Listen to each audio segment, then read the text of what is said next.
That's right. Good evening and welcome into this IdahoSports.com a special edition of the Prepcast, where tonight we are going to be talking about all things MaxPreps. My name is Brandon Baney. Thank you for tuning in live tonight on the IdahoSports.com YouTube channel, Facebook page, and Twitter account. If you're not on social media, we are also broadcasting tonight's Prepcast on our website, IdahoSports.com. If you click on the Game Streams tab at the top of the page, you click on that, you'll see a link for tonight's show also. But if you want to participate in the conversation, and believe me, this is why we're doing this, is so you, the fans, parents, players, etc., can all be a part of this conversation. We certainly encourage that. You have to be on social media. Drop your comments in, and we will throw them up on the screen and add to the discussion. And as you're sitting here tonight as well, if you could hit that like button and then share this will help everybody who isn't able to be here tonight find it a little easier on social media. Okay, my name is Brandon Baney. Let's meet our panel because they have much more interesting things to say than I do tonight. We'll start with Paul Kingsbury, the general manager at IdahoSports.com. Good evening, Paul. Good evening, Brandon. Happy to be here. Merry Christmas. I see you wore your best shirt there. I did. The buttons on my jacket broke, so unfortunately it's going to be hanging out tonight. Yeah. I can't button my jacket, but I should just be here with the tie down. So I didn't get the memo on what the dress was, so I just assumed it was Christmas sweaters. Yeah, that's all right. Well, let's go to another well-dressed man this evening, Scott Burton in the Magic Valley. Hello, Scott. You've got your ugly Christmas sweater on also. Hey, you calling the Rams ugly? Yeah, that's a little offensive. Yeah. Well, I thought this is what we were doing. It was like a Christmas theme. So I've got Christmas tree behind me, Christmas sweater that's actually blinking. I like it. Thank you, Paul. Appreciate it. I like your whatever that is you got going on. Very nice. Nicely. You've been working out? A little bit. I didn't want to brag, but yeah, a little bit. It's being noticed. Yeah, Scott's shirt really ties the room together, that's for sure. Scott Burton is a broadcaster at IdahoSports.com. In addition, though, his day job, he is the athletic director at Jerome High School. So what he has to say is very important to the conversation because none of us are ADs and Scott is. Also here tonight, Logan Green, our director of sales and broadcaster at IdahoSports.com as well. Logan, you and I are kind of like the common folk here. Paul and Scott are kind of up on these perched lofts, and you and I are just the regular Joes. Yeah, I'm just regular Joe. I don't work out like Paul. I'm the fat kid that went to In-N-Out last night at midnight so that I could enjoy the hype. And I will say it was worth it. It was really good. So I'll be back for another midnight run to In-N-Out. Okay, well, hopefully we're not going until midnight, but I guess it all depends on, how many comments, how much feedback we get from everybody that's tuned in live tonight. So we are here to talk about MaxPreps, and this is a topic that's come up time and again, but we thought with the most recent Idaho High School Activities Association board meeting taking place last week, MaxPreps was brought up numerous times, and so we thought this was a timely point to bring up the conversation again and just present to you some of the things that we have seen just from this past school year. We're going to be light on the opinions tonight. Normally we come in hot with our opinions on things. This is going to be pretty fact-based. We're just going to present some facts to you, the viewers, and then let you come to your own conclusion. But I think we can start with this basic premise, Paul. Yeah. Where we're at with the state tournaments using the MaxPreps rankings, we are light years ahead of where we used to be, which was, okay, we predetermined the bracket and District 3 is going to play District 4, even if those are the best two teams in the state. That's the way we drew up the bracket, 6 months ago. Right.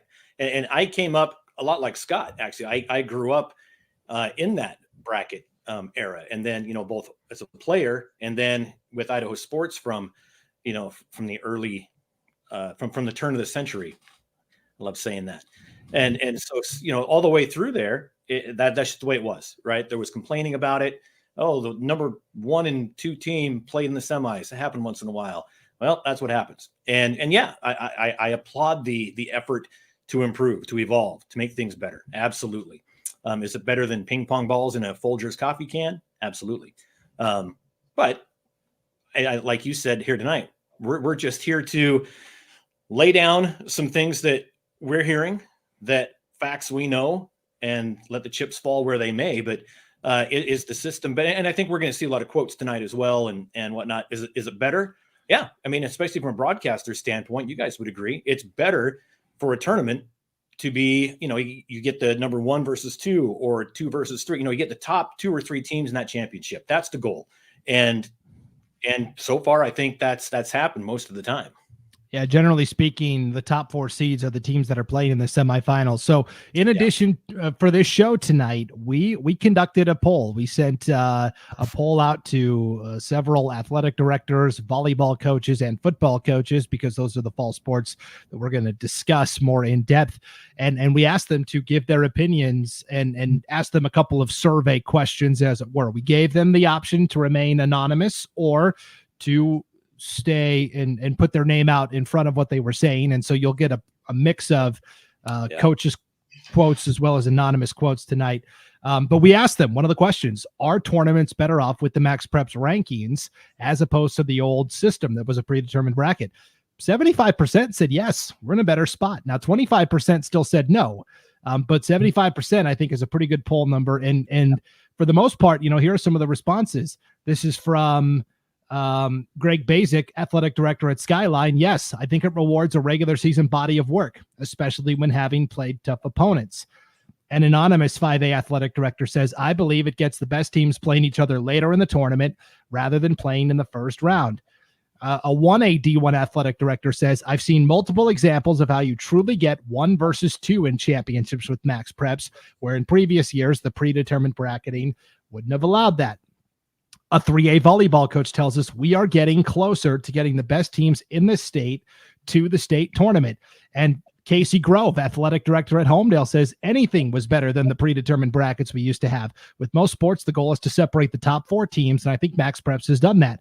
Are there exceptions? Yes, but for the most part, MaxPreps has done a pretty good job and is pretty accurate with the rankings, especially in football. Now, we did have a couple of dissenters. An anonymous 4A football coach says, without knowing the formula for the rankings, it is hard to comment or value the ranking. And we'll talk about that lack of transparency coming up in just a little bit. And also Tom Harrison, the head football coach at Weiser. He is Idaho's winningest coach of all time. Championships at Snake River, Raft River, Pocatello, and Weiser most recently. He says, as a result of MaxPreps ranking on win margins, coaches are resorting to running up the score so they're in a better position to host playoff games. This hurts second and third string players because they don't get in. How is that a good thing? We are pissing off fellow coaches, our own players, and parents.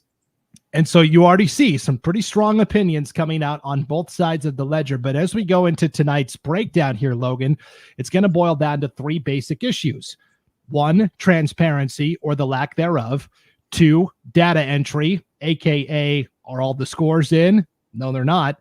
And number 3, accuracy. And that kind of ties in with number 2, Logan. But this is something that's been brewing for a while. And I think this was a good time to finally address the topic since it was just discussed at the IHSAA board meeting. Yeah, and I mean, I agree with 75%, right? That it is better, because it is. Generally, when we get down to the Final Four, we are seeing the best 4 teams left. Are there exceptions? Obviously, there are some tournaments where we didn't see that. And one thing we'll hit on later is, but are those 1 through 4 in the right spot? Sometimes they're not, at least from, one example we'll talk about later. And it's not only fair to them, but it's not fair to the, the lower seed that now has to play a better team. So, there could be a discussion either way about it. But in general, I think it's better. And then, at least on paper from what we've seen so far. But like you said, I mean, there's a lot that goes into it. Those 3 points you talked about, and I equate this much to like a paper that you would write for school, right? What do I need to do to get an A? And I think that is what athletic directors, coaches, everybody in between is looking for. You want to know, if you're going to use this to grade my exam, what should I be studying? What books should I read? Should I watch a movie, or should I read another peer-reviewed article? Where should I go to write my paper correctly? And I think that is the ultimate overarching thing that people are looking for. Yeah, well, let's clear a low hurdle first, a pretty easy one. There's been talk about sportsmanship and teams trying to run up the score. We asked in our survey, do you feel sportsmanship has gone down? 76% said no. Only 24% said yes. Scott, this is something that we've talked about with this, just not well communicated. Typically when a team forfeits, the old standard has always been, okay, you report it as 2-0. That's kind of the minimum number of points you can score in a football game or in a, volleyball match, best 2 out of 3. And so the first year we used MaxPreps, there were a couple of teams that forfeited. They got put in as 2-0. And then someone somewhere discovered, the MaxPreps formula actually caps the margin of victory at 15 points. So then all of a sudden those forfeits were turning into 15-0 games instead of 2-0 games. So Scott, I do think that's one positive, is with the margin of victory being capped, it does prevent a lot of that running up the score unnecessarily.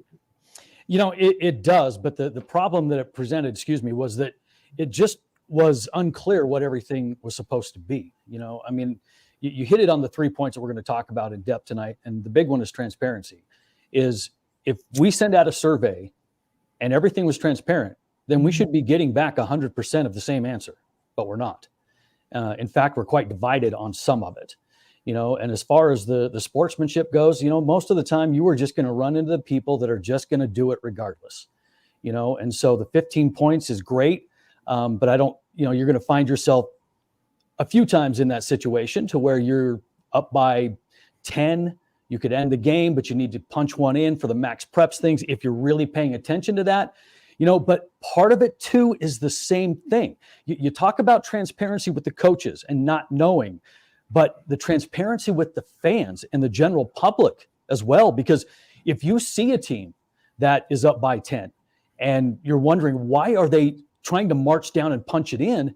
If they don't understand, then all of a sudden sportsmanship just turns the other way, because now you get a fan base that's turning on a team, not understanding what's happening on the field, and so it all centers around us being on the same page, coaches, players, fans, everybody, so they can watch a game and know what's going on, because we're so quick to point bad sportsmanship, when there's a lot of that going on, don't get me wrong, but there are times where there's a method to it.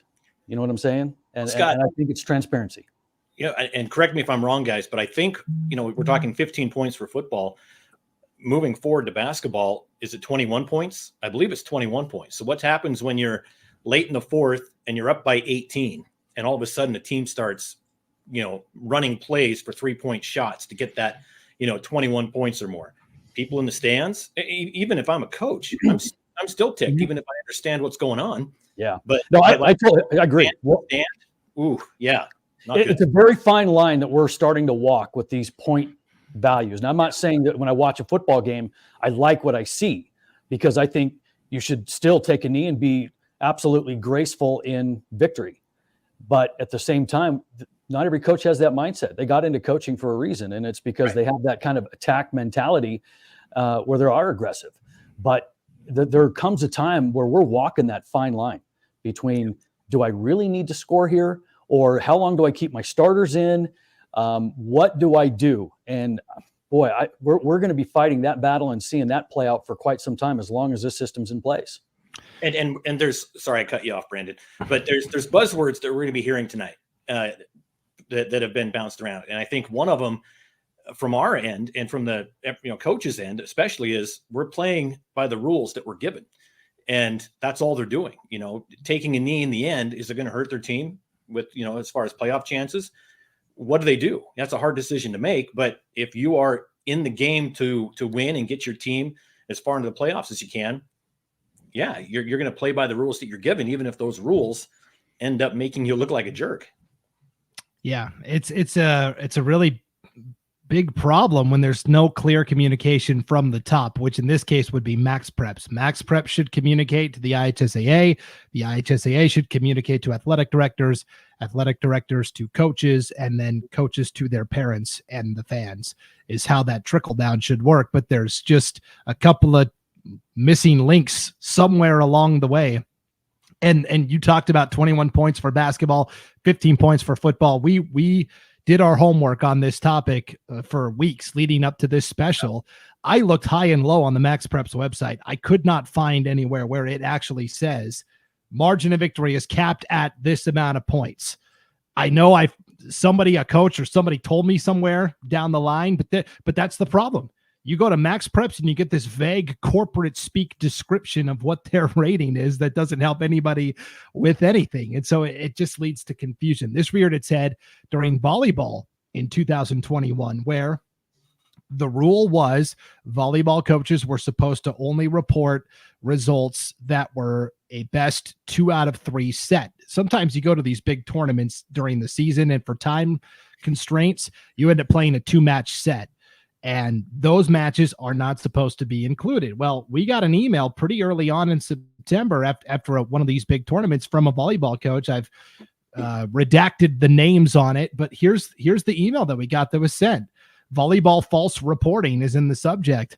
Hi, I got your email from our AD copied here. The volleyball coach is reporting to MaxPreps information that is not accurate. We're not supposed to report matches in tournaments that are not full matches. She reported all her pool matches on Friday, which were only 2 sets played total, not 2 out of 3. The games we played were split 1-1, so it was a tie because no deciding set was played. I understand mistakes happen, but with everything for state being ranked for MaxPreps this year, we need to have accuracy in our reporting. Please have her correct this. I've also copied my contact from Idaho Sports so he can make the correction on his end. And Logan, this is what we're talking about. There's no clear directive from the top. A coach goes in and reports a score that's a tie 1-1 when they weren't supposed to. It's the opposing coach that's going, hey, don't do this. And that coach shouldn't have to reach out to that school's athletic director to correct this problem. Yeah, and it seems like it's a common thing where if a mistake is made, whether it's on purpose or it's an accident, that it's been difficult to get it rectified, like in this situation right here. And if people aren't on the same page, in the grand scheme of things, it's probably a ripple in the pond, right? But that ripple rolls on and it affects things at the edge of the pond. And I think that's the overarching thing. Like, is it the one game? Does it really matter what it looks like on the website? No.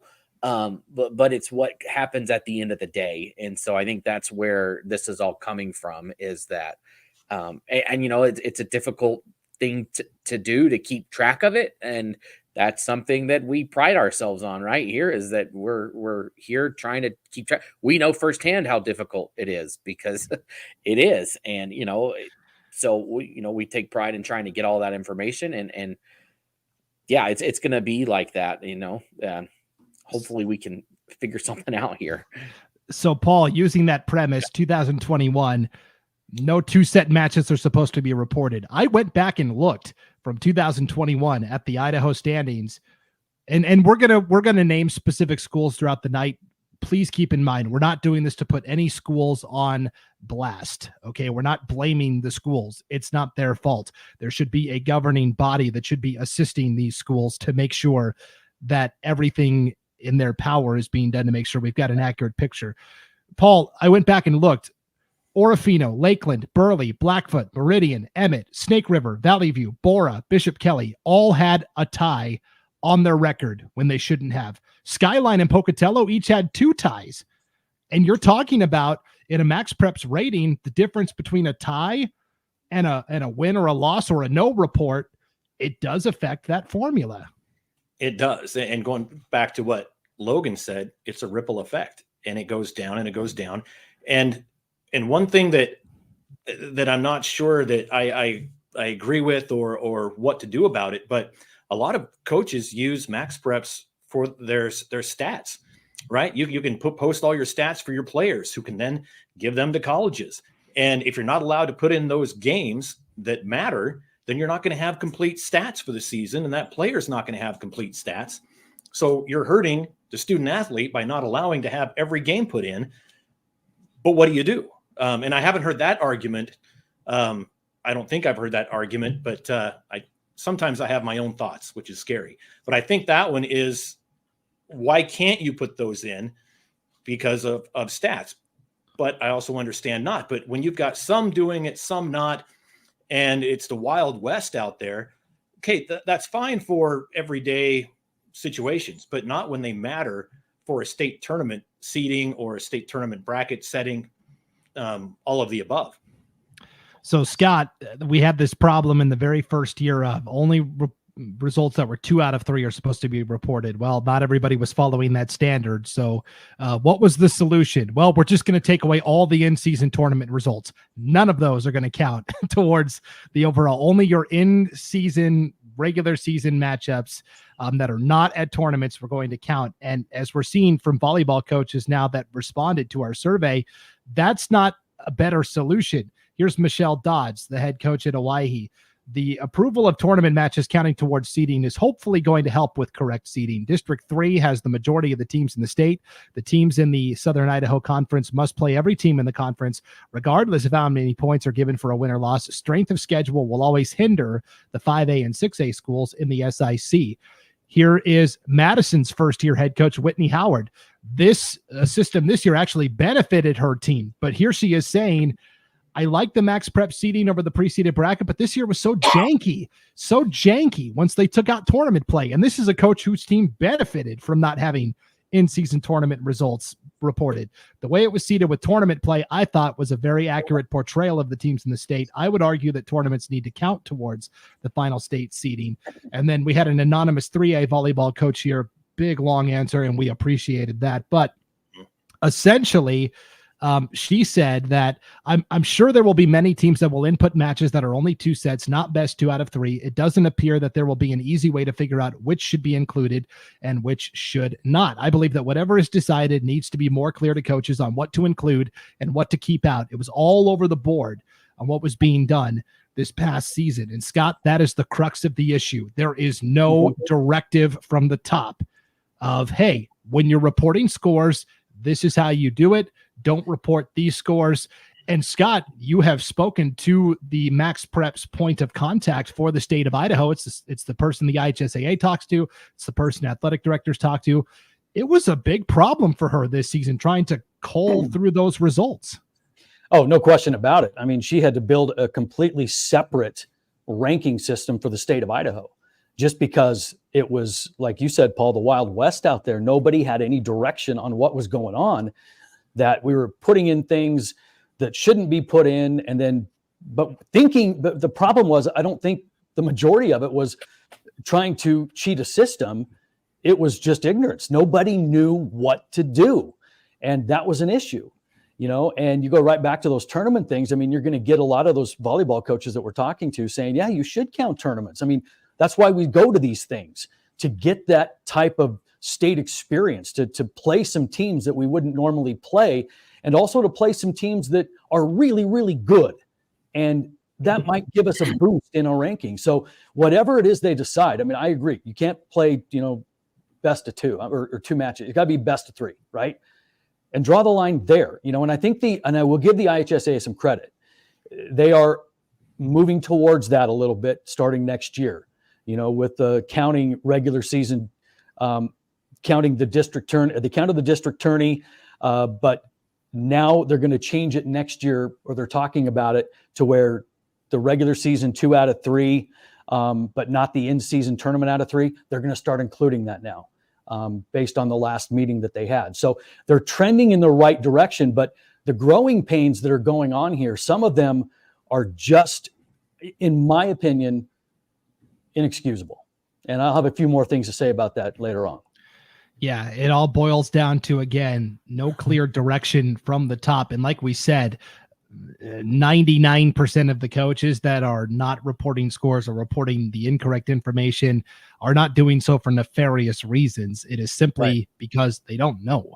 And there's such a high turnover rate with coaches and athletic directors that, they come into a job and they don't know that they're necessarily supposed to report these things or what they're supposed to put in or what they aren't. They've got 10 million other things on their plate that they've got to worry about besides MaxPreps. So, and this is my opinion, or I guess I shouldn't say that opinion, but if no opinions, Logan, it's not going to hurt, right? Let's say, let's go back to the tournament thing, right? it's not going to suddenly make a bad team with a bad ranking all of a sudden jump to the 6th seed, right? A team that's not going to make it, right?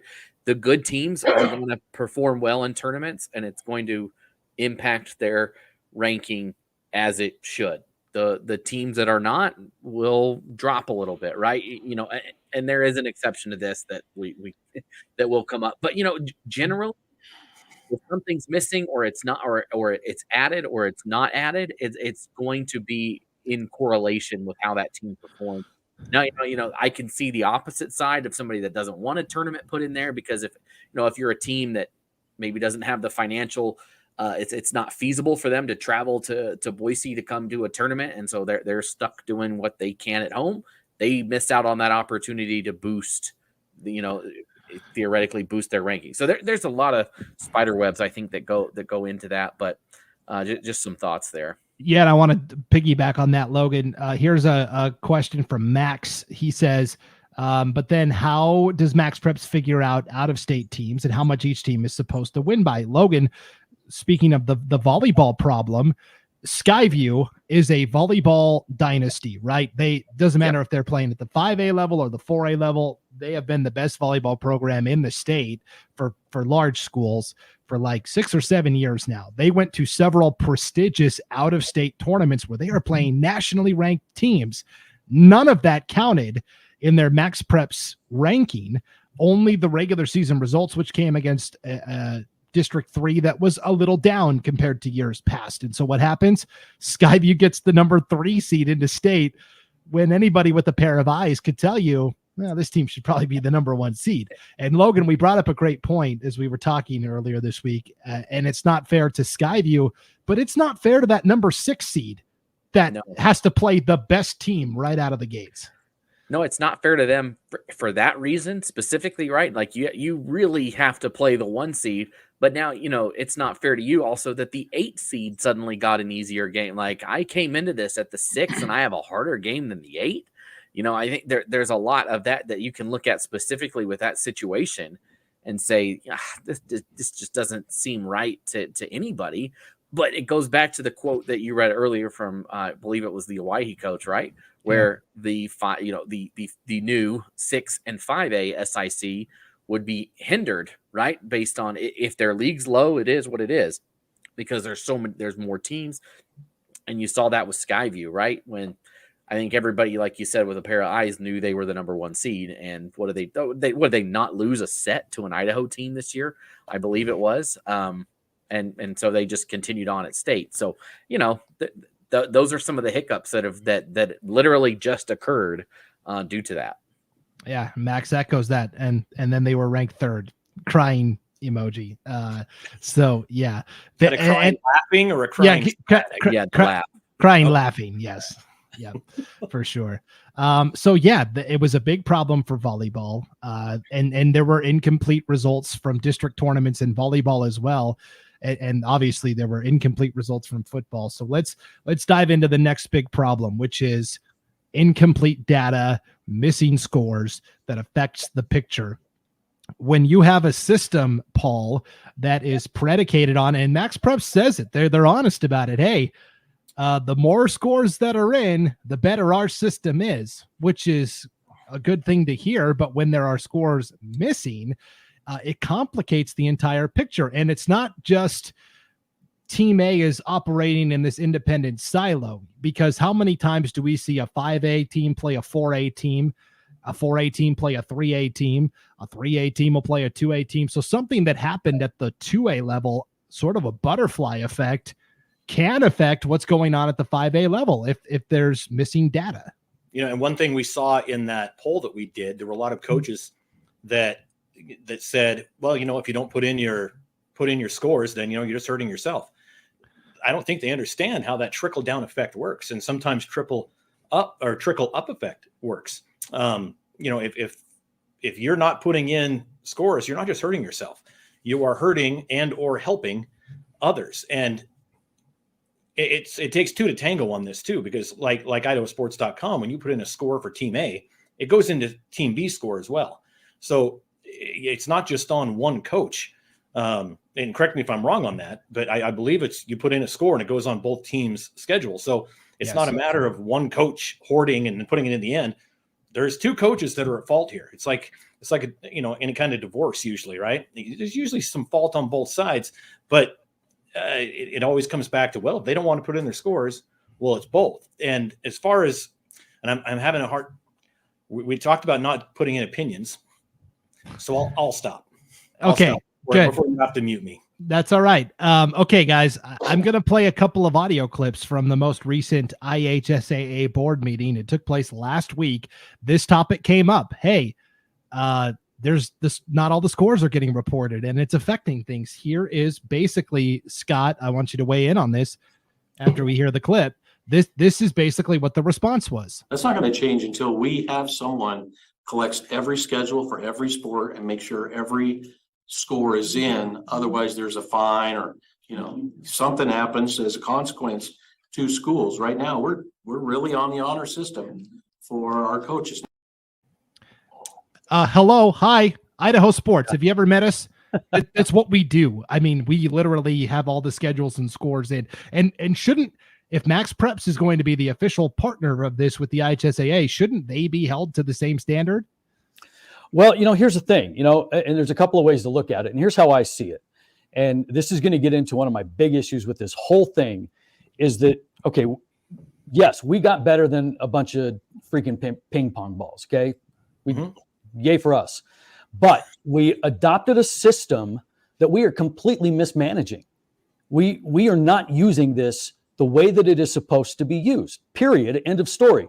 MaxPreps provides the platform. It is Idaho's job to govern it and to make sure it is used in the most effective manner that benefits our schools and keeps things fair as this was intended to be. But this turning everybody loose on the honor system isn't working. And going ahead and fining everybody for not turning the scores in doesn't change the results. What you need to do is you need somebody over the top of this. And I guarantee you, if we were MaxPreps or if it were Idaho Sports that was running this whole thing, you can bet your rear end we would have had every score in a timely manner, entered correctly, so everybody knew what was going on.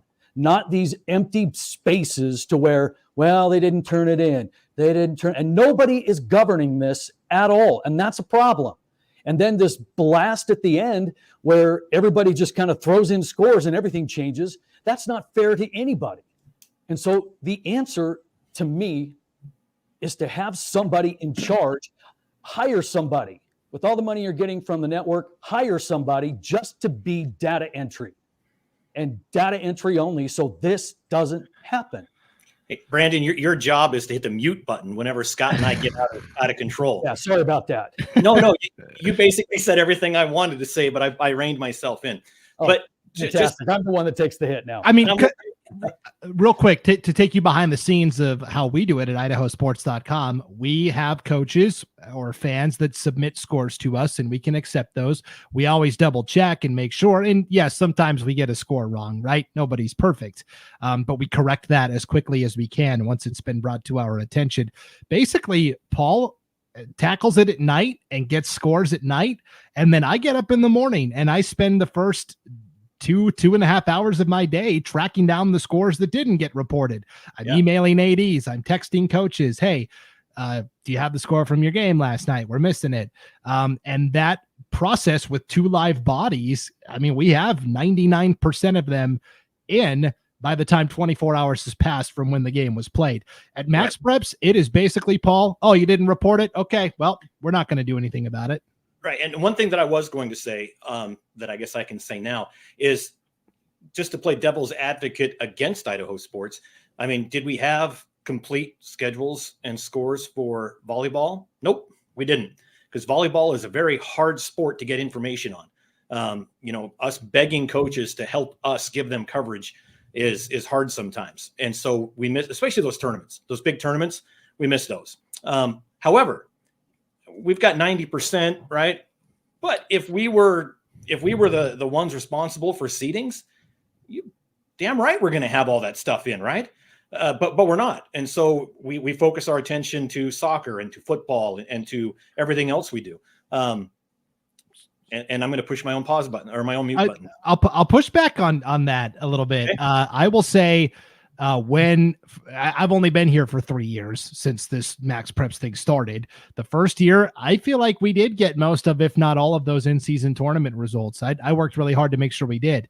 Okay, you're right. Then when I found out that those weren't going to count towards the MaxPreps ratings, I said, well, okay, I want to reflect what the state is using. So we just didn't report any of those tournament scores, just like they're not on MaxPreps or not supposed to be. So that's right. That's where I would say I think we're still, getting the important scores in for volleyball, but yes. We do have a couple of comments here from the fans. Here's Amelia. She says, could be wrong on this assumption. Some coaches update and report MaxPreps, others don't. You're definitely right there.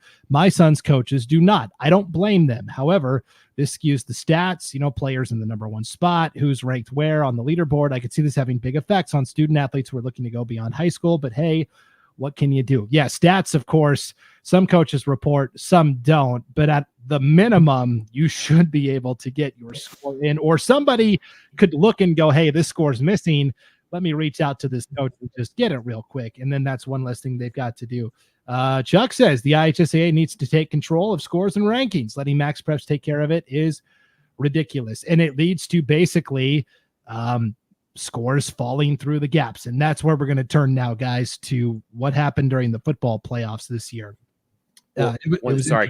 Oh, go ahead. Can I make a quick comment? Yes. And, too, it's not just having them. It's in a timely manner, right? Because these rankings are updated frequently throughout the season, right? So week 7 of football, you could look at it, or volleyball, whatever you want to say, let's go early October, right? You can look at the rankings and say, man, I'm in second place right now in the state. But let's just pretend there's 3 schools that haven't entered a score all year, right? All of a sudden, I got to have those in. I'm going to dump them in. They're accurate now. Everything's updated. But all of a sudden, that number 2 team is down to 7. Well, I wish I would have known that all year long so that I was, I don't know if you play better in a game. If I had known I needed to win that, you should have won it anyways. But, that alters how you're thinking throughout the season. And so, not that is happening. I'm not saying that's happening. But there are effects if you don't have them in on time based on what people are seeing throughout the season. Yeah. Just to kind of further that point, you're right. And it is important that it's timely, because as a coach and a former coach, I tell you what, if I feel that my team is going to make the state tournament for whatever reason, I'm scouting the opposition, and I am trying to play guessing games with who I might play. And I want to get a head start on watching this team on film. And if I think that I'm sitting in a number 2 or 3 spot, and I am going to play either one of these 2 teams that have been kind of hanging around this area down here, I'm going to start watching them. But when that influx of scores in a non-timely fashion, or right before the rankings update that determines state or whatever it is, changes everything, all that time has been wasted, because now everything is flip-flopped. And you're right, Logan, timely is crucial in this process. So what happens when we get to the end of the regular season for football and we are getting ready to start the state playoffs? Well, we kind of knew going into the weekend that it was going to have to wait until Sunday, because there was one game, Melba versus Nampa Christian, that got moved to Saturday. They played on Saturday night. It was the only game that took place. So we knew, okay, we're not really going to have an idea of the final MaxPreps rankings and what the brackets look like until Sunday. Well, we wake up Sunday morning and we're trying to monitor this, and I'm looking at MaxPreps. Paul's looking at MaxPreps, and we're going, boy, there's still a lot of scores missing. Well, I guess, I don't know, maybe the brackets will come out on Monday. Next thing we know, here's the official bracket. And I'll admit, I got kind of caught flat-footed, and I said, wait a minute, how could there be a state bracket already? I took screenshots to show everybody kind of in real time what I was processing. Here is, for example, the official 4A bracket that was released by the IHSAA. You can see down here, guys, in the bottom right-hand corner, 11:06 a.m., October 22nd, right? That was that Sunday. The following minute, I went to MaxPreps. You can see just right here in this screenshot, 3 missing scores. And again, look at the time. It's 1 minute later, 11:07. So we've got the official bracket at 11:06. At least 3 scores still missing at 11:07, including one from your school, Scott, Jerome. So this is a 4A game that could have impacted the 4A bracket, but they just released the bracket anyways, even though there were numerous scores still missing. And so Paul reached out and said, hey, I saw you guys release the brackets. Not all the scores are in yet on MaxPreps. Just, seeing what's going on. And Paul, what was the response that you got? There was a vote in the September board meeting that there was a deadline. The deadline had passed Saturday at midnight, and anything that was entered after that point would not be counted. I mean, there was just a deadline in place, and that was to stop what's happened in the past of, okay, here's the brackets, and then another school enters a score, or a school from out of state enters a score, and it changes rankings. So then they have to change things. And so to avoid that, they just said, okay, well, we're not going to hold accountability on MaxPreps to have complete information. We're just going to set a deadline so they don't have to deal with this mess in a day or two when more scores are entered. Is that what you wanted? Or is that Okay. No, that was perfect. Right. So yes, and we'll talk about this deadline that was set at this September meeting in a moment. But it caused a couple of problems, especially with the 2A bracket and the 1A D2 bracket as well. And Amelia says makes much more sense to run this in-house. Yes. And I think that's kind of the overwhelming sentiment we got, was that, hey, if there's missing scores, there should have been somebody. Yeah, I agree having the deadline is important, but then there should be someone rounding up those missing scores before the deadline, or talking to coaches and ADs to get those scores in. Because at the 2A level, there was a score that was missing between Firth and West Jefferson. Now we're going to play hypothetical here, which I typically don't like to do, but in this scenario, not knowing what the MaxPreps formula truly is, that's all this is an exercise in hypotheticals.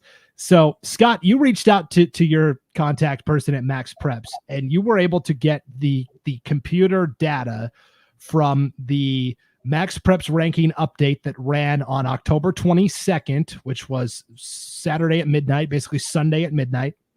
And then the updated rankings that were processed on Tuesday night at midnight, right? October 24th. Mm-hmm. And so you got that data from your MaxPreps point of contact. I'm going to share those up on the screen here. And if you're watching this at home, you'll want to make your screen full size so you can see everything a little more clearly.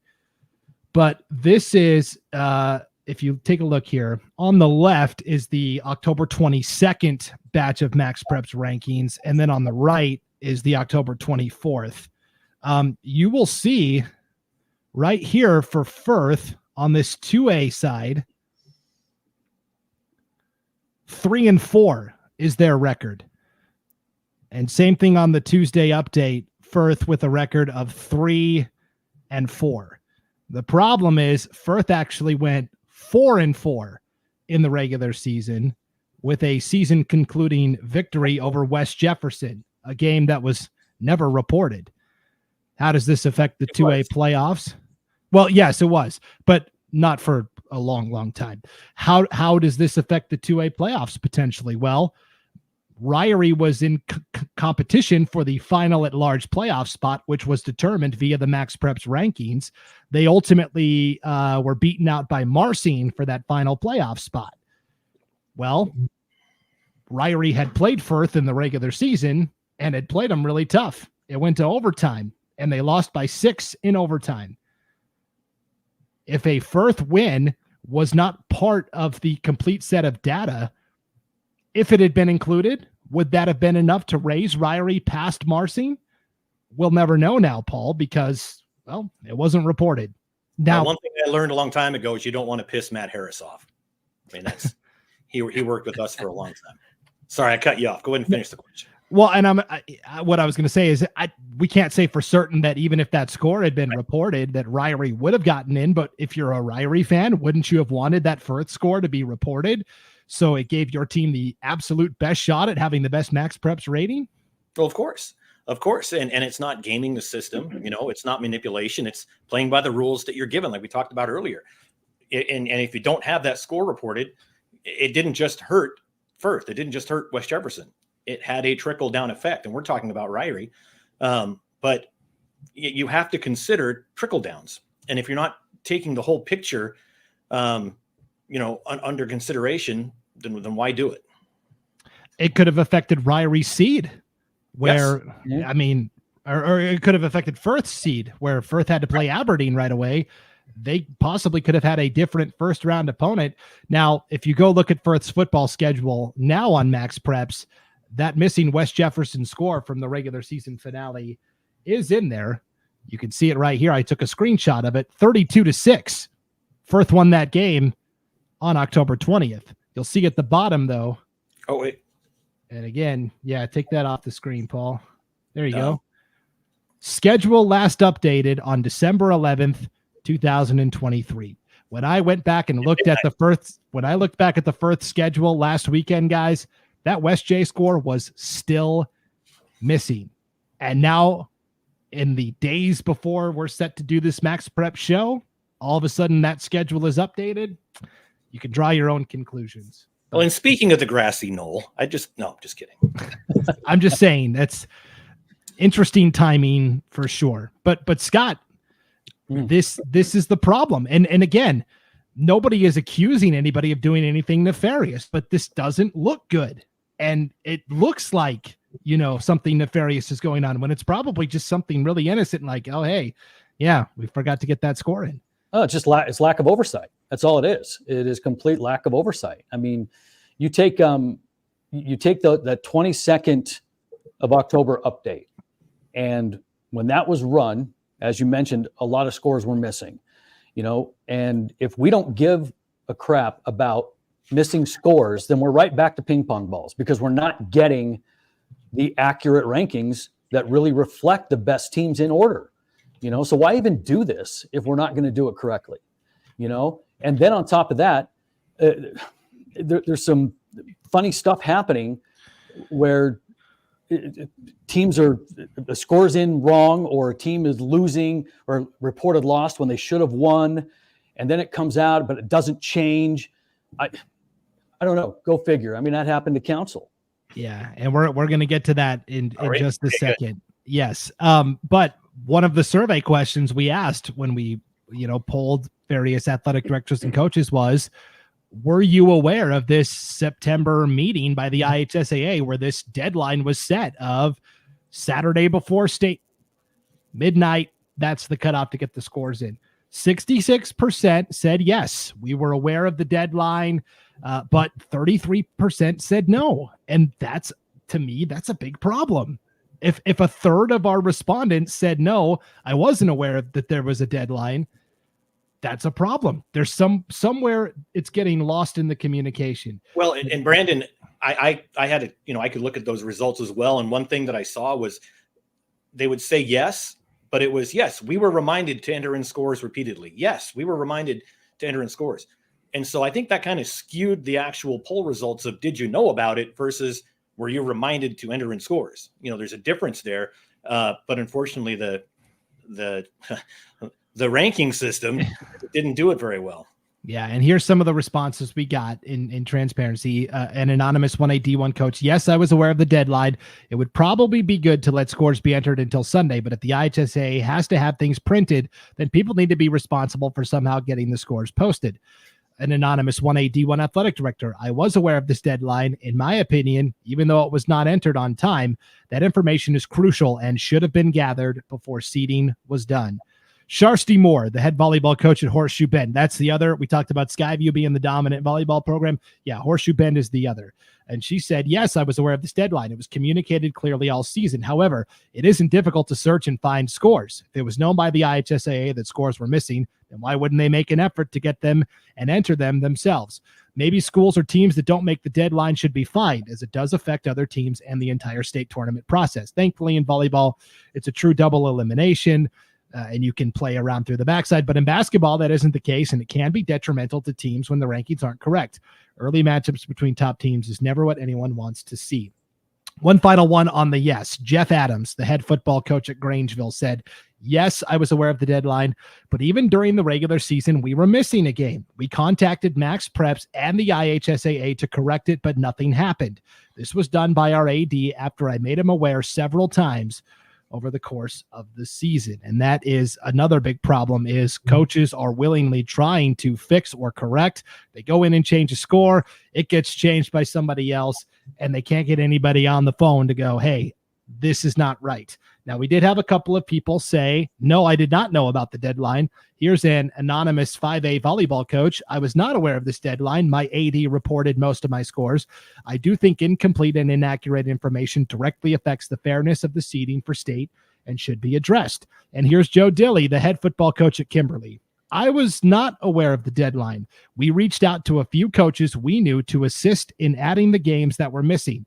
A couple of games were added on Sunday, but too little, too late. And Scott, that's where I want to go next. Kimberly is a 3A football team, and you were on a piece of scratch paper as the brackets were coming out. You were kind of jotting down where you thought the seeds would be based upon what MaxPreps said.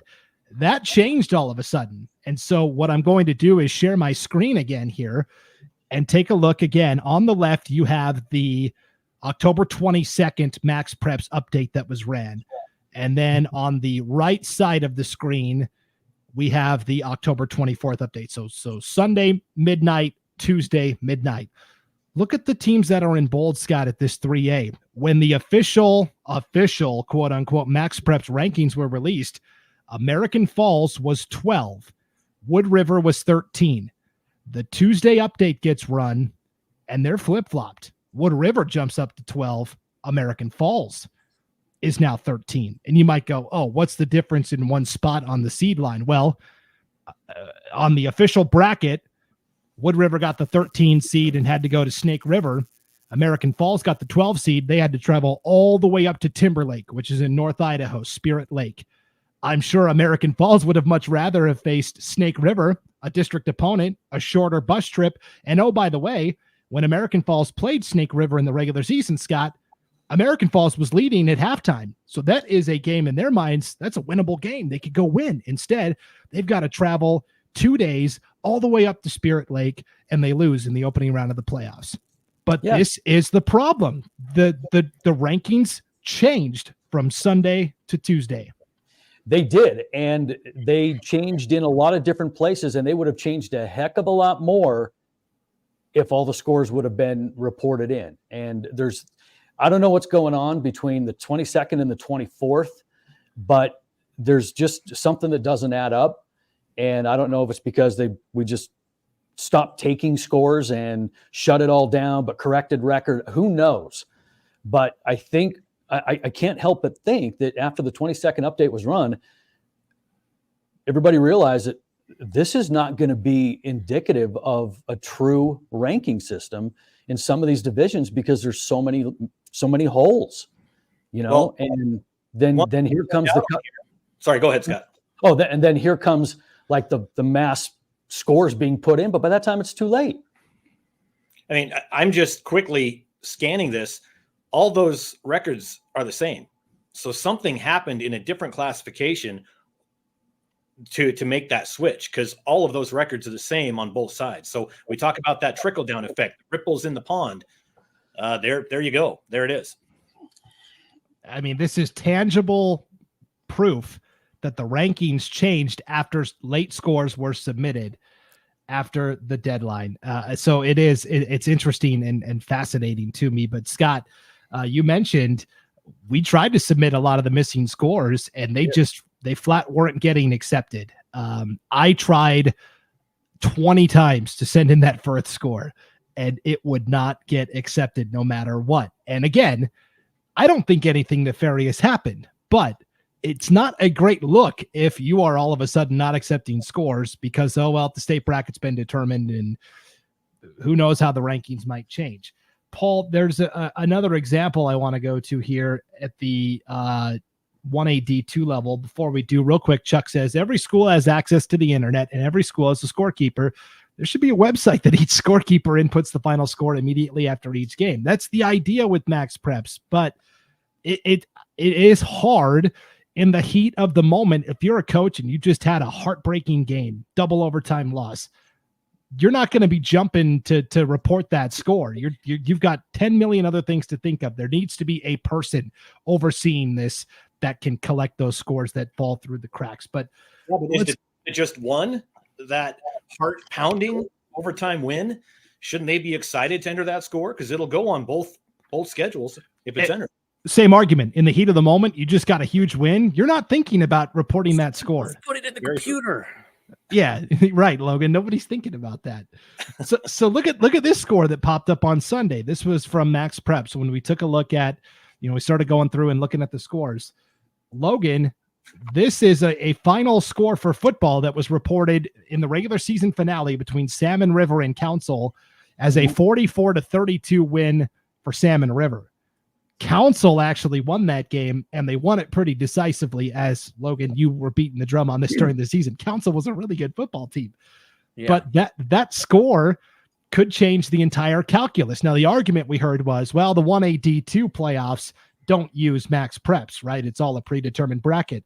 But think about Council played Butte County, right? They played a lot of 1A D1 programs that did use MaxPreps, so it does affect everything. Yeah, they played Grace, I believe, in the season. They played Butte County. No, they played Camii. They played Camii. Yeah, sorry, I misspoke. So, yeah, but it does have a ripple effect. And just like you showed with the 3A, or, we don't know. And it even goes down. You could see it if you look at the bottom. 0-9 Parma was affected by 0.1 points. Now, who does, that also has a ripple effect to Weiser, to Homedale, right? And then Homedale played Lake City, a 5A team. So that's going to have a ripple effect up there. Like, it literally, the 1As are their own, they don't cross over into anybody else. But outside of that, it is a 2A game can affect. There is a clear path from a 2A team, right? Because Parma plays a lot of the 2A WIC teams. Then they play Homedale. Homedale likes, in the past, they've played Emmett. They've played Lake City. They like to play those bigger teams. All of a sudden, now everybody is affected by Parma's football schedule. And that's the story that you can look at there. And when you go back to should there be a governing person in charge or anything like that, or somebody that's overseeing that, it can be done. Because we do it, you and Paul, you guys were just talking about the scores and what your schedule. You should see our text chain on Friday night, right? Who has this score? What was the score of this game? Like, I'm like, Brandon, I saw this score online. Like it's like we don't just I finished my Middleton broadcast. I turn off my computer. It's okay. What was the score? What was the score? What was the score? And we are doing that, and so it can be done. Whether we can get involved in that. I'm not saying that. I'm just saying that it's possible to be done because we can do it. And so, we just got to find a better way, but because that ripple effect, and I think that's the ultimate story with what we were just talking about, right? Is that, there's a deadline, right? And you cut it off, and sure, right? That's the rules, but that's not the true indicative nature of what things should have been. And we saw it right there with the change that happened later. Yeah. Well, and we saw that it's reversed, but it's also the wrong score. Yeah. Right. And so and anybody, and I think this is part of it, is anybody could submit a score on MaxPreps, I believe, right? Anybody can. Yes. And to that, anybody can submit one to us. But if we had saw that score come across in our accept area, we immediately would have said, that doesn't look right. Yeah. I'm going to text somebody at Council who I know and say, well, what was your final score? And, they'll say, 60-12. And we say, okay, we got this. This was wrong. And this is where, if you were trying to submit that one score, Brandon, and you're not able to even submit it, but we are an easy email away, and we can fix it.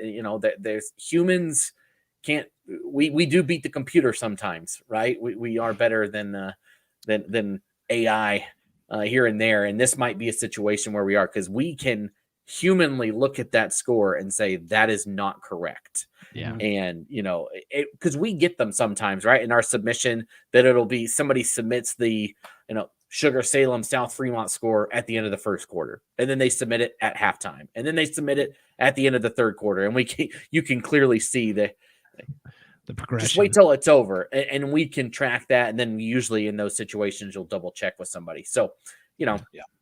Go ahead, Scott. Yeah, well, and you're right, Logan. And the thing is, if we're doing it, the human eyes that we have and the following that we have over high school sports in Idaho and the familiarity we have with these teams, who's good, who isn't, we can look at a score and go, wait a minute, that doesn't appear to be right. That's where we come in. And that's what we can do that others cannot do, especially when you outsource like it's been done. And so that's a huge thing that we can catch. But here's the other thing I don't understand is I want to go back to that council thing for a minute, because it didn't add up for me at all.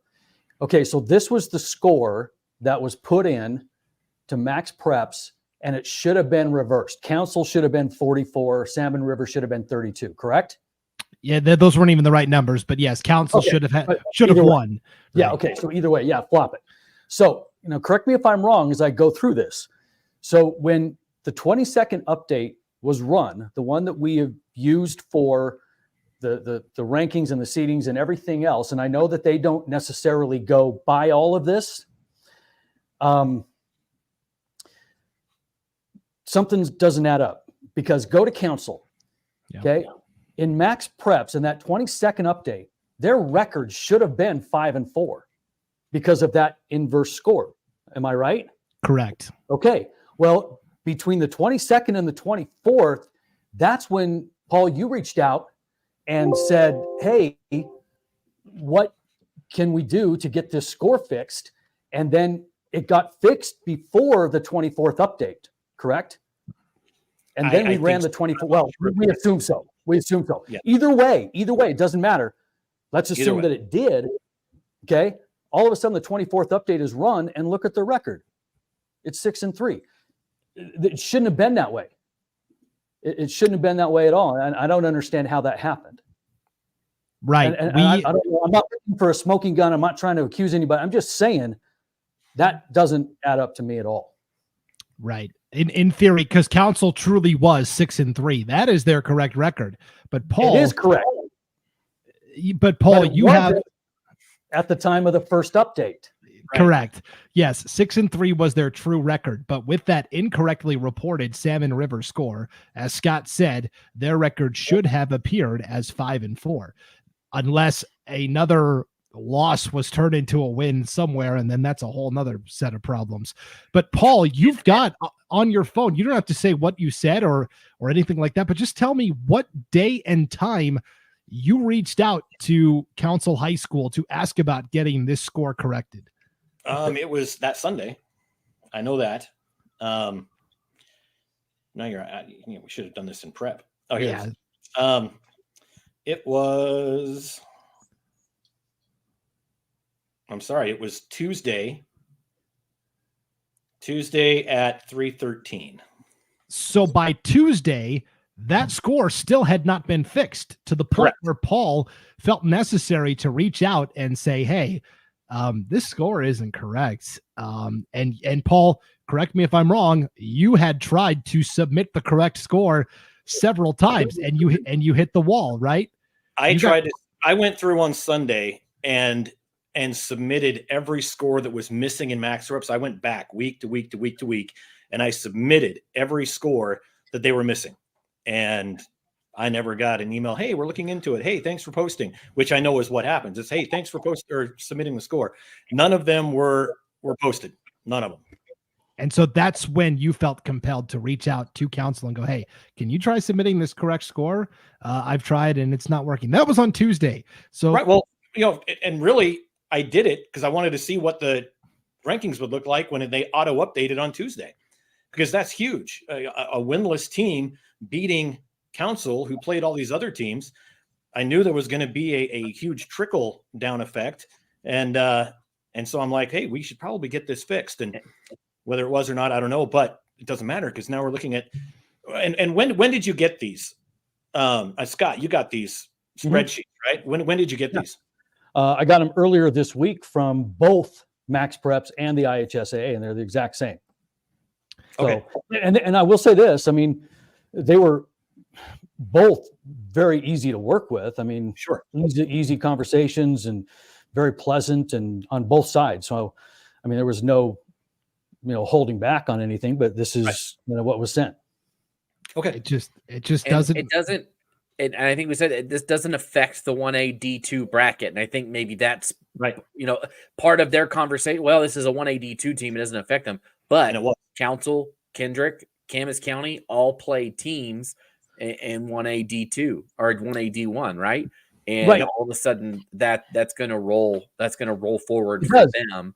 Now, did their bracket get it right? Were the best two teams playing on championship Saturday, or I guess it was Friday? Yes, it should have been Butte County. It should have been Oakley. That's what it should have been, and it was great. It worked out like it should have. But could it have messed something up? I think that is the question. It could have sent the number 4 team to a 5 seed, and now they are playing on the road in a semifinal when they should have been at home. I think that's. I think even more so than that, Logan, is hopefully it didn't affect anything, but how do you explain running an update that should have said 5-4 instead of 6-3? I mean, if it's supposed to be completely computer generated and that was run on 10/22, that should say 5-4, regardless. Yeah. And so, how much trust do you put into a system that happens? I mean, that's my question. Yep. It is. It's puzzling for sure. And, we're talking hypothetically here, but we have seen with our eyes how the 3A bracket would have changed. American Falls, instead of going to Timberlake, you would have had to go just down the road to Snake River in a better matchup for you in that first round of the playoffs. And so they couldn't have gone any further in that game, and they couldn't have stayed any closer in the other game, right? Literally. And so this was a point that was brought up at the IHSAA meeting, concerns about the lack of scores getting put in. And basically, I'm going to play another clip for you. Again, this was something that was said at the meeting. Football, we don't have a problem at all because they've been doing a couple of years longer. Plus, they enter one game a week. And if one coach doesn't enter, the other coach does, and they hear about it from each other. They take care of themselves, so to speak. It's not the same in soccer and volleyball and some other sports. Paul, I think we just outlined that there are problems in football, regardless of what the opinion on the IHSAA board is. Yes, we did. So it's interesting how other athletic directors, Scott, were bringing up these issues. Tony Brulot from Eagle, John Halleck from Caldwell, both spoke up about the missing scores, but also the lack of transparency. Mm-hmm. And essentially the answer they got back was, well, it doesn't really affect anything anyways. It's not determining what teams get in. Somebody said that on the board. They said it doesn't affect what teams get in. And then there was like a couple of seconds of silence. And then somebody said, well, it does for football. Well, the exact quote, MaxPreps does not determine at all, emphasis was there, what teams go to the state tournament. And then some actual board members went, well, kind of, but no. Yeah. Anyway. So I didn't mean to be a difficult interview there. Just this self-regulation thing is really hard for me. So I hope you all appreciate how good I'm being right now. Yeah. And I feel bad that I'm picking up the slack for you, Paul, but I appreciate you picking up the slack, but I'm not saying anything.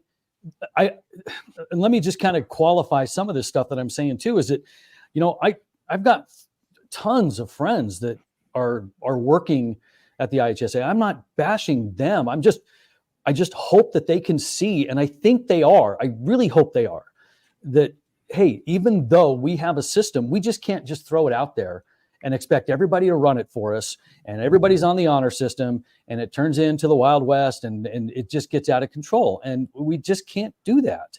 And my suggestions are simply regulate it, and that's it. And pointing out some of these irregularities that we're seeing and these what if scenarios that we will never know should open enough eyes to want this to be tightly regulated somehow, because right now, the way that it's done, we are not getting an accurate depiction of what our ranking should look like. And then the lack of communication and transparency is kind of feeding that entire monster, because we don't know what to put in. Nobody's holding us accountable for it. And then why do we even have the system if we're not going to use it right? And that's really all I'm saying. I'm not trying to bash on anybody in particular, but what we've said are facts. Is anybody else's phone absolutely blowing up during this Prepcast? I've got mine on silent. We do have a couple of comments I'm going to throw up on the screen here in a second. But here's the analogy.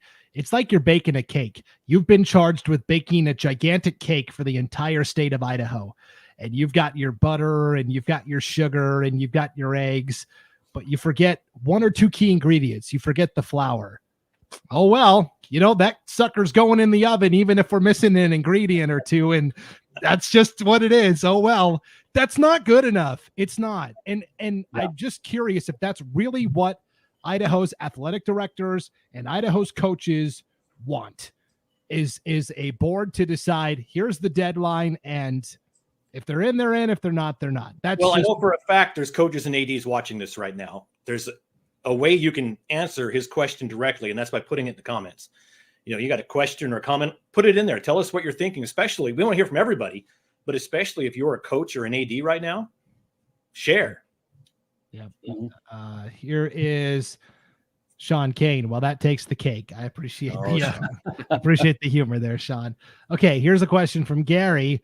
And this will kind of dovetail into our final topic here. Have you ever received the exact formula for the rankings from MaxPreps in any state tournament? If not, why won't they release it? Paul, it is like getting into Fort Knox to find this thing out. It's like figuring out what the Colonel's recipe was for the chicken, the 11 herbs and spices. Now, somebody said during that IHSAA meeting that they have received the MaxPreps formula, right? And it was half a page long, and so somebody's got it. Correct. They said it was sent to them in an email once. Okay, well, share again. Let's just, everyone's worried about transparency, and okay, you received it in an email. Great, post it.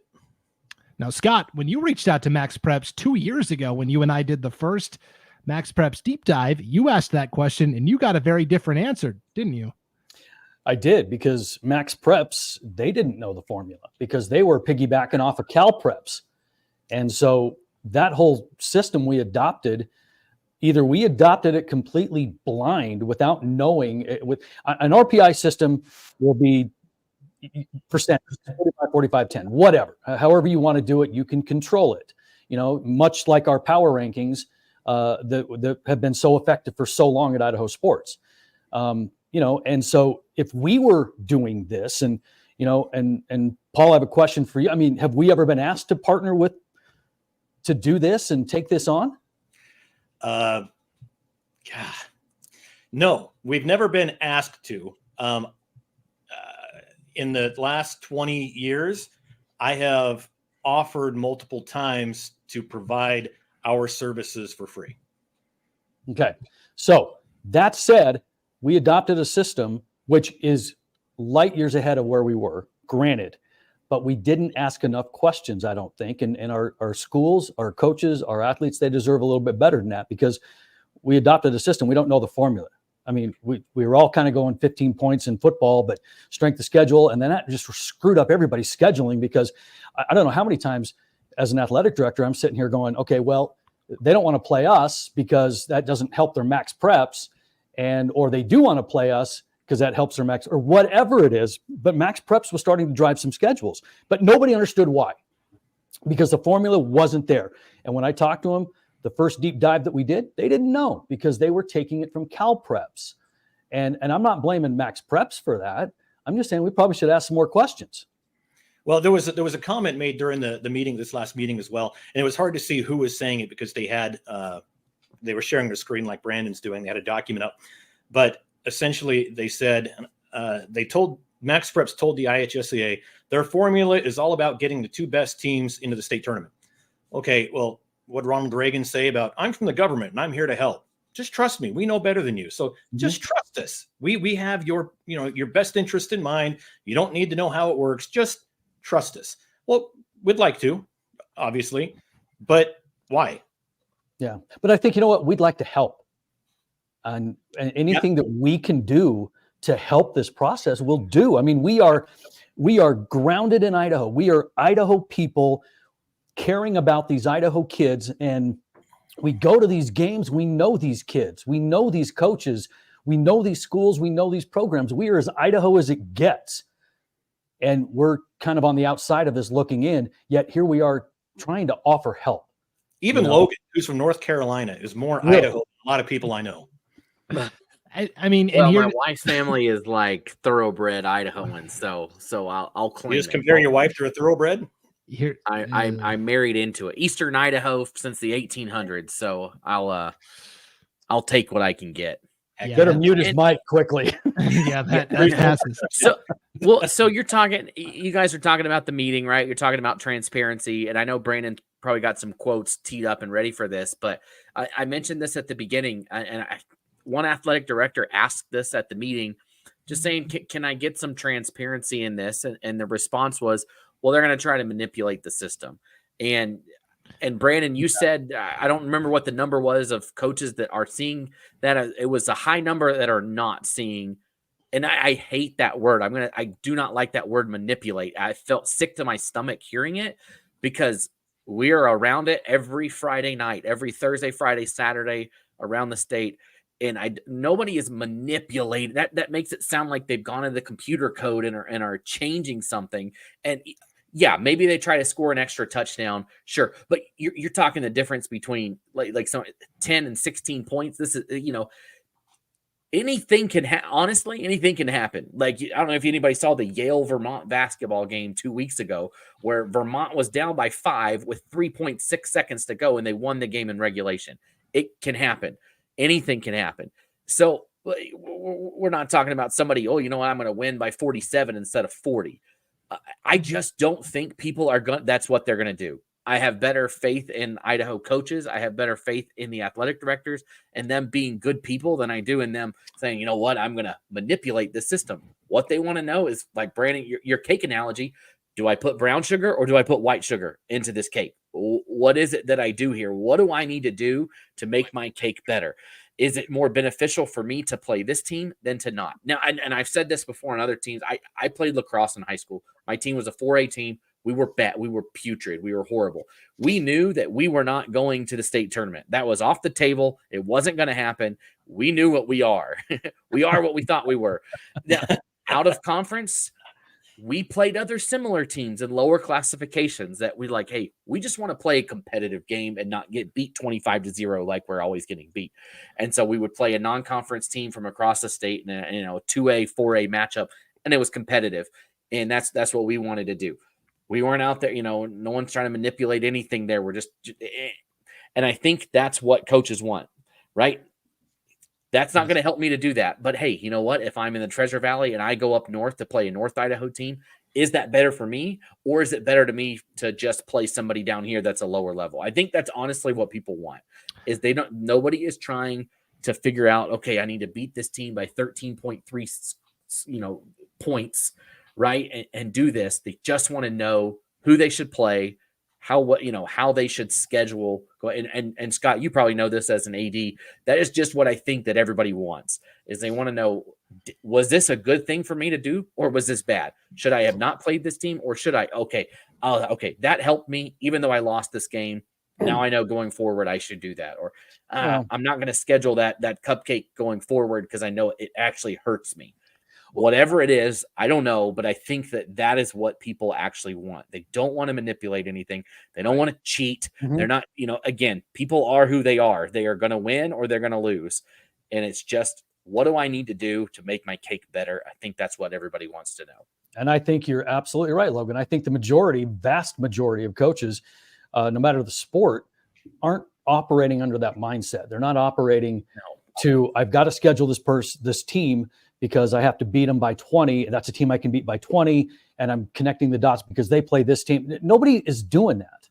And if they are, they're on the freaking spectrum way out there, because nobody is thinking like that. And they just want to coach and make their teams better. And a lot of times schools don't really get that much of a choice on who they play sometimes. I mean, depending on the size of their conference and the availability of the 2 or 3 non-conference games that they get, and the shifting classifications are always messing things up. We don't get to just pick who we play. And coaches are there to coach, and they want to make their teams better. And they start bringing that crap into it. They're not manipulating anything. I don't believe that for 1 second. Well, I don't think they have time to figure that. I don't think they have time to figure out that. They don't want to. Better, you know? They don't want to. Maybe a couple of them in season when it starts to become a relevant thing for play. Maybe at that point. But overall, no. Well, sorry, Brandon. No, go ahead. I'm going to butt in real quick.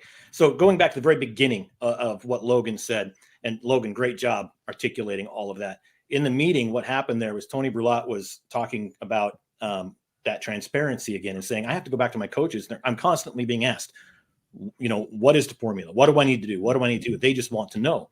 And the response from Ty Jones was, well, do they just want to know, or do they want to manipulate the system? What does it matter? They want to know what the rules are for the game they're playing. It's not manipulating. It's not gaming the system. It's how do I give my team the best chance to get to the state tournament? Mm-hmm. And so the whole manipulation and gaming the system, I agree. I don't like that terminology because you're essentially accusing coaches of trying to cheat their way in when they just don't know the rules, right? Yeah. It's like saying, how hard can I hit a player in football? Well, if you hit them in the head right here, that's a penalty. But if you hit them real hard in the shoulder, it's not. Okay, now I know what to do. It's like, I'm going to hit you hard either way, but I just want to know where I should hit you hard. I think that's, they're just, what are the rules? I just want to know what I should and should not be doing. Yeah, I've refrained from giving too many opinions tonight, but when I heard that, I found it insulting, honestly, to the coaches that work their butts off for a small stipend or some just for the love of the game.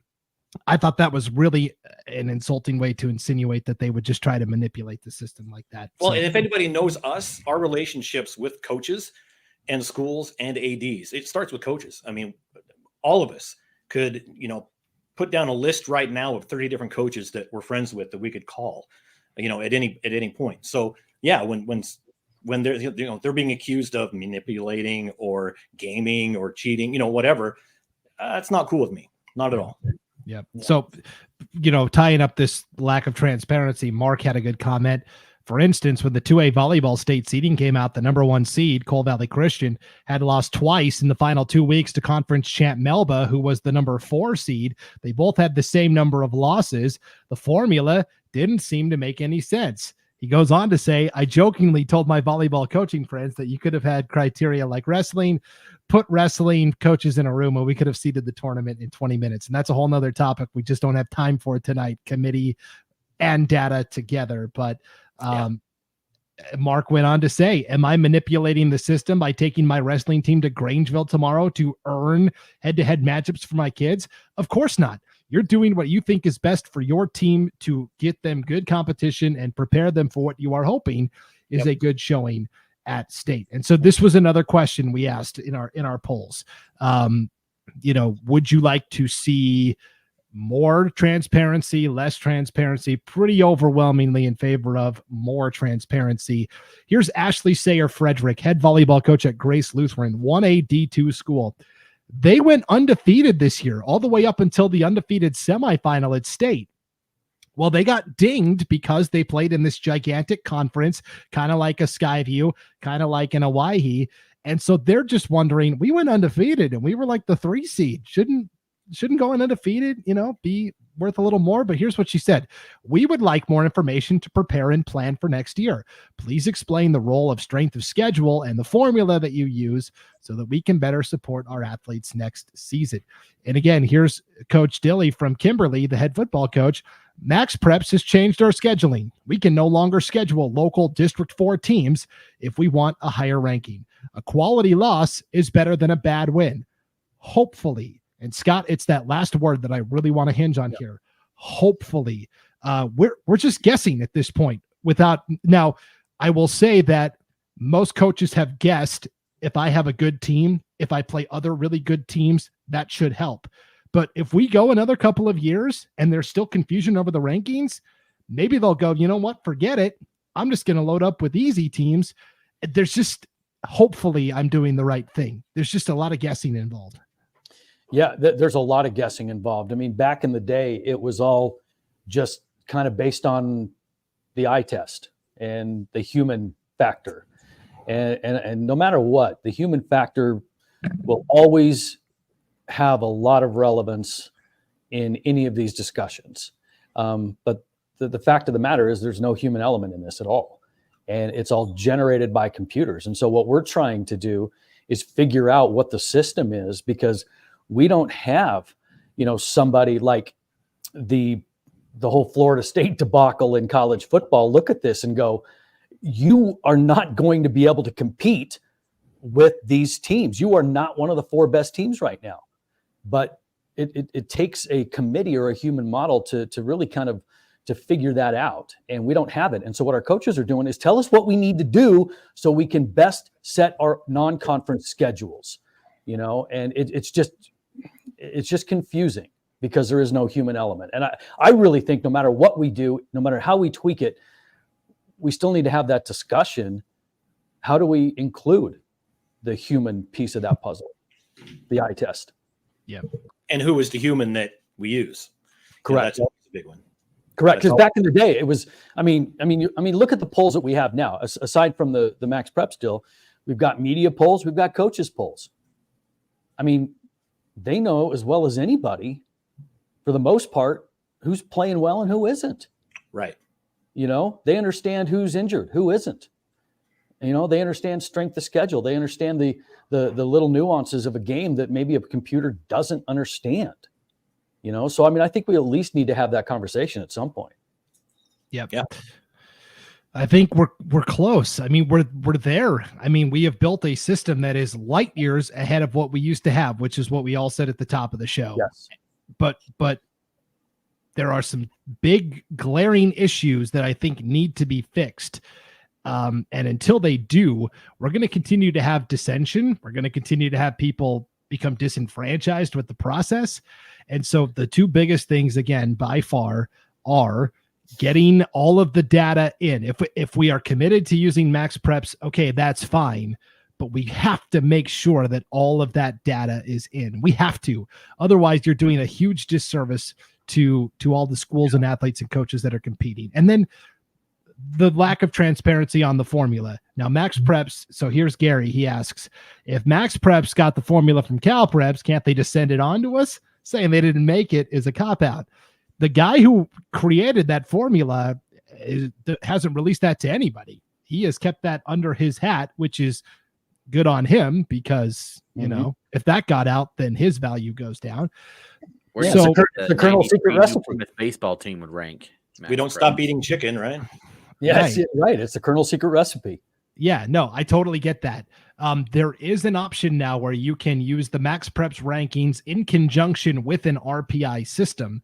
Utah does this. Other states do this, where there is some transparency in, okay, we do know what the formula is, and we do know how we can then best build our schedule to help our team out the most. Mm-hmm. I think that's a really easy solution. If we're committed to using MaxPreps, if you want to look at Idaho Sports and go, sorry, you guys aren't good enough, you want to go with MaxPreps, okay. Yep. There's a path that we can use where there is that transparency, and then it's simply putting somebody in charge of getting all the scores. Just saying, oh well, we didn't get them in. That's not good enough. Paul, I think those are 2 really easy fixes that could make all of this disappear. Well, it is easy. If we were asked, we could export all of that data and hand it over. Or they can just look at the website and go, okay, here's the final scores. And, if they're trusting MaxPreps with the ranking without scores, I think you can trust us with the scores, right? And that's not too hard to just go, what you and I both did on that last weekend, we went back to try and help. We weren't trying to prove a point. We were just, hey, here's these scores. They didn't end up being entered. But say there's 10, 15 scores, 20 scores, whatever it was. Great. Just look. We are more than happy to help. We're not guarding our data at all. It's not behind a paywall. It's out there for everybody.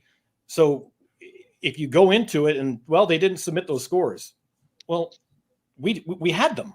So use them. Use us as a resource. That's what we're here for. So there's really just no excuse. No excuse that I hear that makes any sense or is valid in my mind when we're doing it. It doesn't make any sense. I mean, Scott pointed that out a few times, very eloquently. I'll point out that, yeah, if we're doing it, it's doable. It's not like we're the smartest guys on the planet. No offense to everyone here, but if we're doing it, well, except Scott, if we're doing it, it's doable, right? It is doable, and the thing is, and I kind of want to reiterate this point too, and I really think we all feel the same way, is that, we want what's best for Idaho. Yeah. We want what's best for our schools and our kids. And if we're not included in that piece of the puzzle, which we all know that we're capable of doing, if we're not, then you know what? That's fine. It doesn't mean we're not going to stop fighting for our kids, fighting for our schools and our coaches in the state of Idaho, because that's who we are. Right. And so this whole discussion is about making us better as a state, as an athletic community, not to do anything else. If we're part of it, fantastic. If not, you know what? We're still going to fight for doing what's right. Yep. I couldn't have said it any better myself. And so thank you to everybody that tuned in tonight to watch this live. I know there were a lot of people that could not make it. This is an important topic that I think you should share with your friends, your families, coaches, parents, this is an important issue. And until we raise our voice to these objections, nothing will change. We saw this earlier in the school year, where the reclassification proposal was put forth, overwhelming support, board voted it down, state superintendents got together and said, not good enough, overruled them.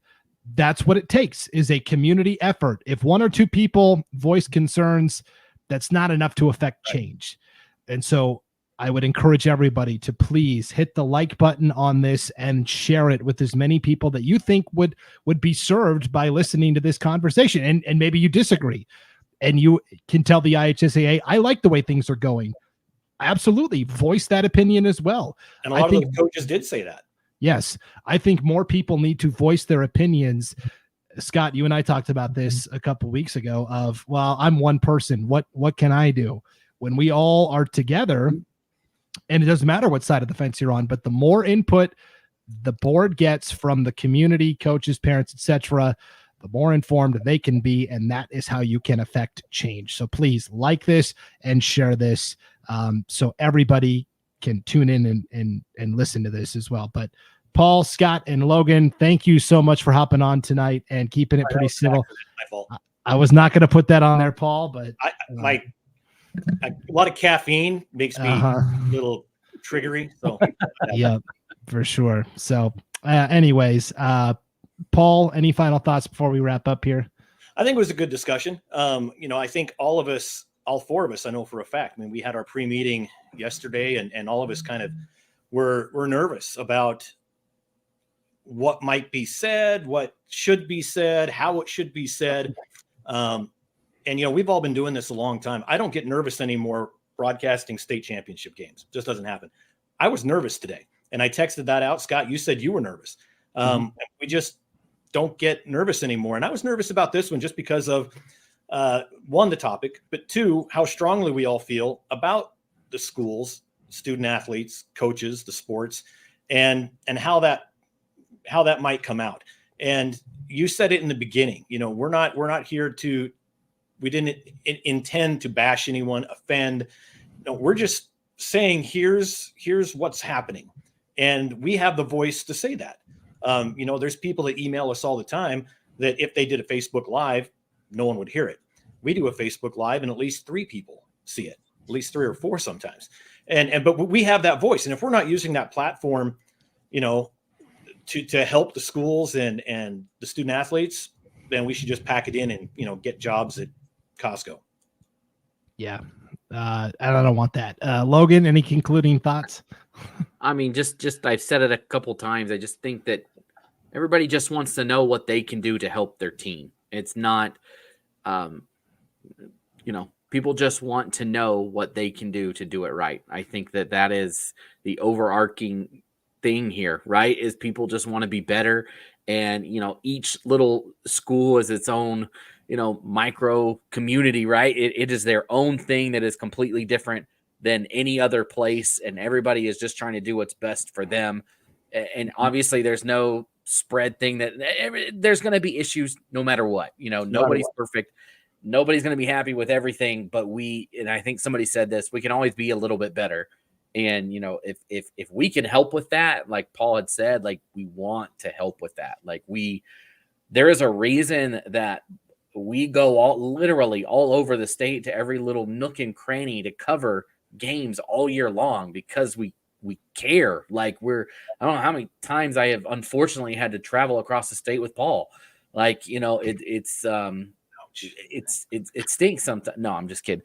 But how many times did Paul and I have we driven from the Treasure Valley to Arco and back in the middle of the night, like getting home at 4 a.m, like to do these games? We're going all over the place because we care. And I think I'm leaving in 8 hours to go to Preston, for example. And so, yeah, it's just, we care and we want to make sure that everybody else, and I just, like I mentioned, I felt bad when I heard those words in the meeting where people were manipulating it, because I really don't think that was fair to coaches and athletic directors. I think they're just trying to do.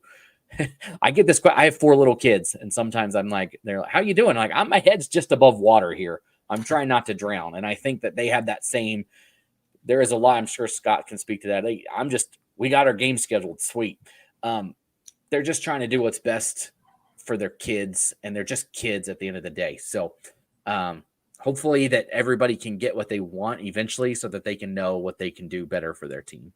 Yep. Scott, you get the last word. I've got nothing. No, I'm just kidding. No, we talk about this, Brandon, a lot on our Scott's Thoughts podcast. It's always going to be about the kids. The minute we start treating our kids like a business is the minute we lose the meaning behind what we're doing. And I think sometimes we get to that point, and I think that's what makes us a little bit different, is we've got all these personal relationships with these coaches, with these kids, and they care and we care. And like you said, Logan, we care, and that makes us different. And so the minute we start losing the fact that our behaviors, our actions, the way that we approach things aren't in the best interest of our kids, is the minute we need to step aside and realize, you know what, hey, I need to kind of check myself because I'm not doing it right. Yep. The end. Right there, Doug. I love you guys because you love our kids. Thank you. Thank you, Doug. Thank you, everybody who tuned in tonight. Again, if you hit that like button and share this, all the people that were not able to watch this live tonight can watch it on replay. But for Paul Kingsbury, Scott Burton, and Logan Green, I'm Brandon Baney, and we will be back to our regularly scheduled Prepcasts next week. North Idaho Prepcast, Treasure Valley Prepcast, Magic Valley Prepcast, and East Idaho Prepcast. So stay tuned to the IdahoSports.com YouTube channel, Facebook page, and Twitter account for those episodes coming next week. All right. Thanks for tuning in, everybody. We are signing off here on IdahoSports.com. Merry Christmas.